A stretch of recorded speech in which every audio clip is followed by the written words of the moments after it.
एक गरीब लड़की जिसका नाम है मैरी, वो खाना बना रही थी और एक चूहा आकर मैरी का खाना चुराने की कोशिश करता है, लेकिन मैरी उसे खाना चुराते देख लेती है तो चूहा डर से छिपने लगता है। मैरी गरीब घर से तो थी, लेकिन उसका दिल काफी बड़ा था आप लोगों की तरह, और उस चूहे को थोड़ा सा टुकड़ा दे देती है। और तभी एक खूबसूरत तेज की रोशनी होती है और वो रोशनी मैरी से कहती है, बहुत जल्दी तुम्हारे घर में एक बुद्धिमान बच्चा जन्म लेगा जो आने वाले समय में यहाँ का राजा बनेगा, जिसका नाम होगा मिसाया, और तुम्हें उसकी हर हालत में रक्षा करनी होगी। मैरी समझ जाती है कि ये रोशनी ईश्वर ने भेजी होगी और रोशनी उड़ते हुए आसमान में जाती है और एक तारे में बदल जाती है और वो तारा बाकी तारों से तेज चमकता है। और मैरी ने जिस चूहे को खाना दिया था वो सारी बात सुन लेता है और जाकर बाकी जानवरों को इस रोशनी के बारे में बताता है। वो सभी जानवर पहली बार उस तेज चमकते तारे को देखकर हैरान होते हैं और उस चमकते तारे को एक गधा देखता है जिसका नाम है बो, जो अपने पिता के साथ बहुत मेहनत का काम करता था। वो अपने पिता से कहता है, ये चमकता तारा मेरा किस्मत चमकाएगा, क्योंकि बो का एक ही सपना रहा है, शाही सवारी का हिस्सा बनने का। लेकिन उसके पिता कहते हैं, तुम्हें इतना बड़ा सपना नहीं देखना चाहिए और अपने काम पर ध्यान दो।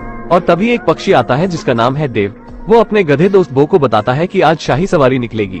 इतना सुनते ही वह अपने पिता को कहता है कि उस सितारे ने मेरे किस्मत को बदलने की शुरुआत कर दी है, जो एक न एक दिन शाही सवारी का हिस्सा जरूर बनेगा। वो बाहर देखता है तो शाही सवारी वहाँ से निकल रही थी।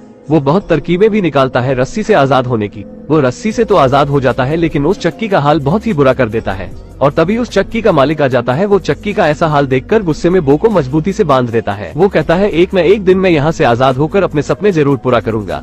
6 महीने गुजर जाते हैं। अपने बच्चे का ये हाल देखकर बो के पिता कहते हैं, तुम्हें यहाँ से निकलकर अपने सपने को जरूर पूरा करना चाहिए। वो एक योजना बनाते हैं बो को वहाँ से भगाने की। बो के पिता घायल होने का नाटक करते हैं और बो जंजीरों से आजाद हो चुका था। और तभी उस चक्की का मालिक आ जाता है और बो के पिता कहते हैं, भागो। वो किसी भी तरह वहाँ से तो निकल जाता है, लेकिन एक रस्सी उसके पैर में फंस जाती है, जिससे उसके पैर में थोड़ी चोट आ जाती है।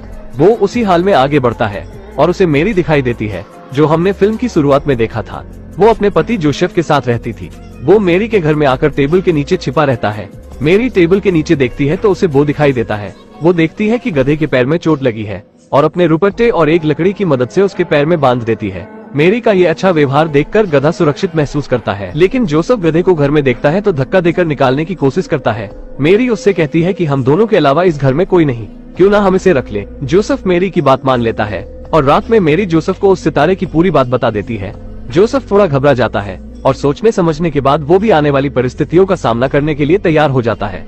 अगले सीन में वो भागने की कोशिश करता है, लेकिन उसका दोस्त देव बताता है, अगर तुम अभी बाहर निकले तो तुम्हारा मालिक पकड़कर तुमसे चक्की पिसवाएगा, और बताता है जब तक तुम्हारे पैर ठीक नहीं हो जाते तब तक तुम यहीं रुक जाओ। अगले सीन में हम 3 ऊंट और 3 वाइस मैन को देखते हैं। आप उन्हें ऋषि या ज्ञानी भी कह सकते हैं। वो तीनों ऋषि और तीनों ऊंट काफी उत्साहित होते हैं उस मैजिकल बच्चे से मिलने और उन्हें उपहार देने के लिए। जब वो राजा के महल पहुंचकर ये संदेश देते हैं तो राजा को लगता है ये सारे उपहार उसके लिए है, लेकिन वो तीनों ज्ञानी उन्हें बताते हैं कि ये सिर्फ मैजिकल बेबी के लिए